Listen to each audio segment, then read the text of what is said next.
Vous connaissez tous la phrase, ou plutôt la citation de Freud, Acheronta movebo. Eh bien, je voudrais placer le cours de cette année sous le signe d'une autre citation, moins connue, et qui a été faite par quelqu'un de moins connu, enfin moins connu d'une certaine façon, c'est l'homme d'État anglais Walpole qui disait à propos de sa propre manière de gouverner, quieta non movere, à ce qui reste tranquille, il ne faut pas toucher. Bon, c'est le contraire de Freud. Oui, alors je voudrais en fait cette année continuer un peu ce que j'avais commencé à vous dire l'année dernière, c'est-à-dire retracer l'histoire de ce qu'on pourrait appeler l'art de gouverner.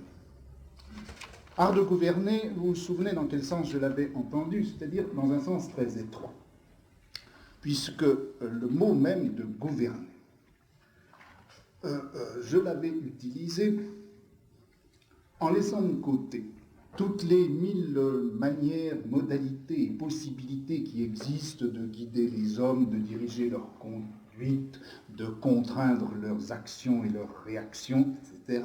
J'avais donc laissé de côté tout ce qu'on entend d'ordinaire et tout ce qui a été entendu longtemps comme le gouvernement des enfants, le gouvernement des familles, le gouvernement d'une maison, le gouvernement des âmes, le gouvernement des communautés, etc. Et je n'avais pris, et cette année encore je ne prendrai en considération, que le gouvernement des hommes dans la mesure, et dans la mesure seulement, où il se donne comme exercice de la souveraineté politique.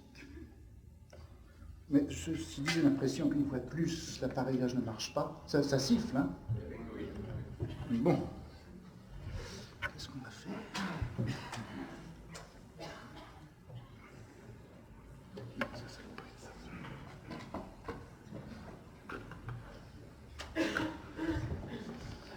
Et comme ça marche mieux? Oui, un peu. Oui. Parfait. Bon, alors donc, gouvernement au sens étroit, mais art également, art de gouverner au sens étroit, puisque par art de gouverner, je n'entendais pas la manière dont, effectivement, les gouvernants ont gouverné.